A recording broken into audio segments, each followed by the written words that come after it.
Oh, you look pretty. Just eat your food and shut up. It is really, really hot today, but I'm gonna have to close the windows, otherwise you guys can't hear me. For you guys, I'm suffocating. But anyway, hi guys, welcome back to my channel. My name is Fadzai. For those who don't know, if you're new, don't forget to subscribe and join the fam bam, you know what I'm saying? And follow me on Instagram because it just makes sense to do so. So in this video I'm doing something new on my channel. I'm kind of scared about because I've never really done something like this before, so it's kind of interesting. But I'm gonna be doing I don't know, what do you call it, a crime series. Yeah, I'm gonna be doing a crime series. Obviously everyone knows about George Floyd. If you don't know, like, where have you been? Are you living under a rock? Is that the expression, living under a rock, or is it a brick?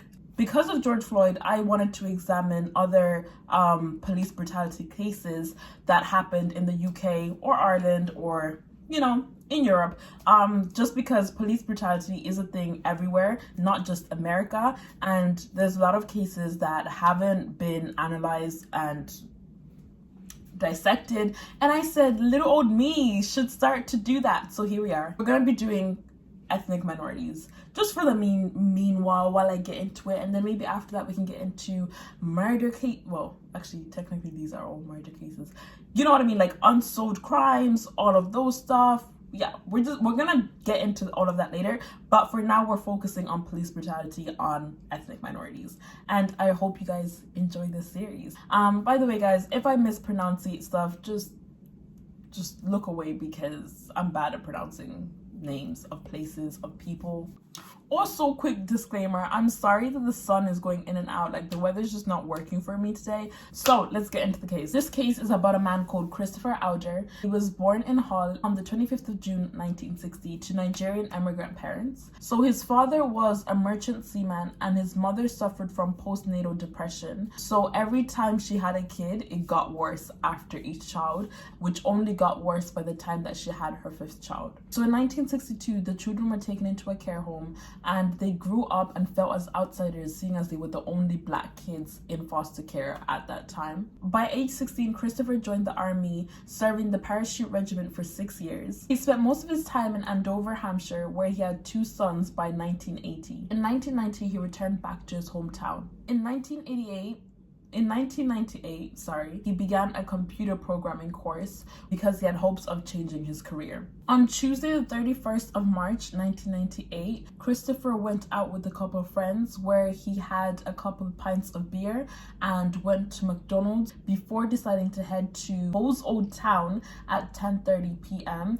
on his own because his friends weren't in the mood to go. So he planned on going to Ho's biggest nightclub, which at the time was called the Waterfront Club, which is now known as the Sugar Mill. So while in the club, an altercation ensued between Christopher and a man called Jason Ram. It resulted in Jason Ram and his people leaving at 1:30 a.m. Christopher did not leave the club until 2:15 a.m. in the morning, where he saw Jason waiting outside for him because he wanted to confront him. Again, he had unfinished business to do. Yeah, so another fight happened outside the club. A man called Paul Jason, I'm pretty sure it's Paul Jason, a lot of Jasons here. A man called Paul Jason tried to intervene in the fight and break the fight apart. With that, Christopher Alder struck him in the face, and as a form of retaliation, Paul Jason hit back. This resulted in Christopher Alder falling on the pavement and striking his head. The ambulance was called, and by the time the ambulance came, Christopher had regained consciousness. Christopher was taken to the Hull Royal Infirmary. Guys, there's a lot of names, so just try to remember names. The first 2 police officers that were at the scene was PC Nigel Dawson and PC Niall Blakey. One more time. PC Nigel Dawson and PC Niall Blakey. I've never been more proud to say a name. Yeah, so they were the first 2 officers on the scene. So once on the scene, they made no attempt to speak to Alder before he was taken by the ambulance. They just went straight into the club, spoke to the club manager, and he showed them CCTV footage of the club. So by 2:50 a.m., another officer was on the scene, and his name was Mark Elrington. Mark Elrington was told by Dawson and Blakey that Alder was drunk, keeping in mind not talking to Alder at all. So a report that was published criticized the stance that the officers took by saying that Alder was drunk. The sun is not moving, and it's just like, why? Like, this was not necessary. This judgment, based upon very little evidence, seems to suggest that Mr. Alder's behavior was as a result of alcohol as opposed to head injury sustained. So Christopher arrived at the hospital at 2:44 a.m. where he was said to be abusive towards the staff, which, I mean, it kind of makes sense. He was intoxicated and he just had a head injury. Like, come on. He repetitively asked one of the paramedics, where am I? What happened? He also asked the nurses the same question, like, what's going on? Where am I? Which obviously showed that he was confused, which is a side effect of head injury, confusion. PC Dawson and PC Blakey arrived at the hospital at 3:05 a.m. Christopher refused an x-ray, and he sustained a hematomia and minor injuries. His injuries were a hematoma at the rear of his head, which was caused by impact, but not consistent with the direct blow. Localized swelling to the left side of his upper lip. So the front left canine tooth was knocked out and the tooth adjacent to it had been loosened. So seeing as he refused an x-ray, the doctor allowed for him to be detained in police custody. This was found to be a flawed act by the healthcare report. The police arrested Christopher in order to prevent a breach of peace. From the hospital to the station, Christopher fell unconscious again, and he arrived at the custody suite at 3:46 a.m. In the CCTV footage, we see Christopher dragged into the custody suite unconscious, his hands handcuffed behind his back, his trousers were around his ankles as he was half naked. In the footage, you can hear snoring and gurgling noises as he was trying to breathe around the pool of his own blood. Give him 5 months worth of options till the van arrives. He still wouldn't. The officers state that he's faking it, it's an acting thing. They take off the handcuffs and his arms remain unmoving behind his back. Only a small snippet of the CCTV footage was released to the public. So in the one that wasn't released to the public, you hear the police officers making monkey noises and laughing at him while he laid there unconscious. This was not released until 2002, but it was never put before a jury. The police make no effort to check on him until 12 minutes later, where PC Dunn goes and sees if he can identify a pulse. An ambulance arrives at 4:04 a.m. The ambulance technician who first examined Christopher said that his eyes were fixed and dilated, he had no pulse, and he was not breathing. The paramedics stopped CPR at 4:35 a.m. and he was pronounced dead on the scene. Alder's clothes were destroyed and never went through forensic examination. So the post-mortem indicated that a head injury was not enough to kill him on his own, but cause of death was never established. So his body was laid to rest on the 25th of November 2000. A month after his death, the police officers were suspended. Oh, by the way, guys, there are 5 police officers involved in this case, just in case it gets confusing. But so in 2000, a jury returned with a verdict of unlawful killing. While on trial, the police officers refused to answer any questions. So the 5 police officers went on trial and they were charged with manslaughter and misconduct, but they were acquitted on the orders of the judge. The Crown prosecution decided there was insufficient evidence to continue with the criminal charges. But in March 2002, after review of medical evidence, they were charged with manslaughter. In June 2002, the judge ordered the jury to not find them guilty on all charges. In 2004, 4 out of 5 of the police officers were granted with early retirement on stress-related grounds. They received lump sum compensation from £44,000 to £66,000, as well as pensions. When the death of Christopher happened, the next day Jason Paul attended the police station voluntarily as a potential witness and was arrested on suspicion of murder and GBH, which is grievous bodily harm. It was later determined that the punch did not contribute to Christopher's death.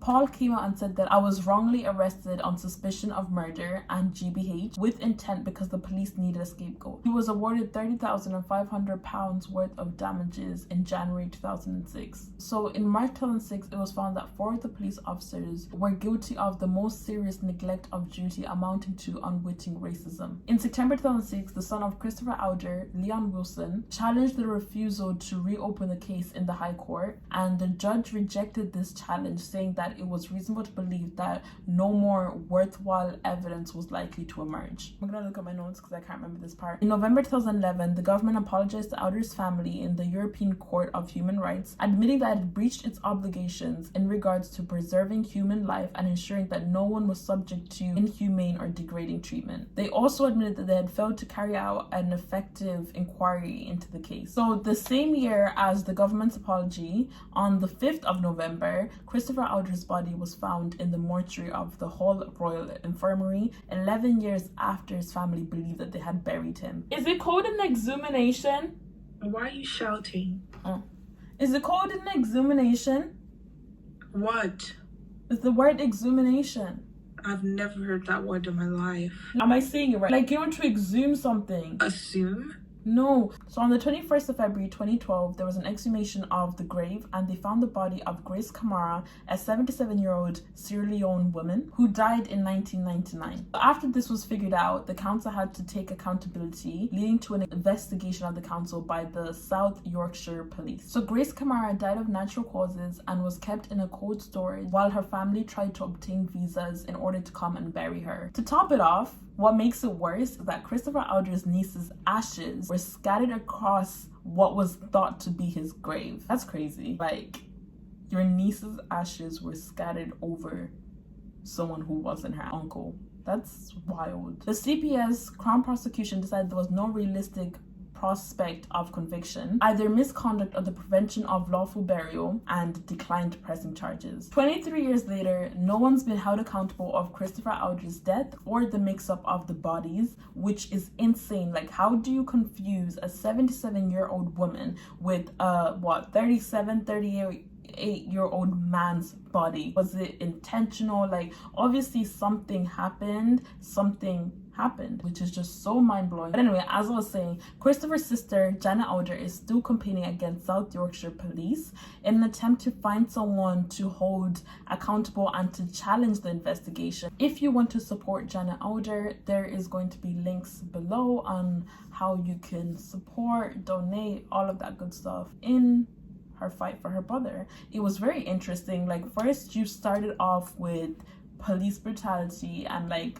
death in police custody, and then it turned into a body mix-up, and it just got worse as you got through it. Like, I literally thought that it was just gonna be death in police custody, but no, it freaked me out when there was a body mix-up. Like, how do you mix up people's bodies? Like, fair enough, fine if they're of the same gender or whatever, but this is a man and a woman, and it's like his body was there for 11 years. Had Grace Kamara's family not been like, yeah, we want to see the body, we want to identify the body, no one would have figured it out. So that is it for this case. I hope you guys enjoyed it. If you did, make sure to like, comment down below any ethnic minority cases that you know that you want me to look into, you want me to analyze. And yeah, so that's it for this case, guys. Thank you guys so much for watching. I'll see you in my next video. I wonder what it's gonna be. I really don't. I'm gonna try not to go ghost again. I'll see you guys in my next video.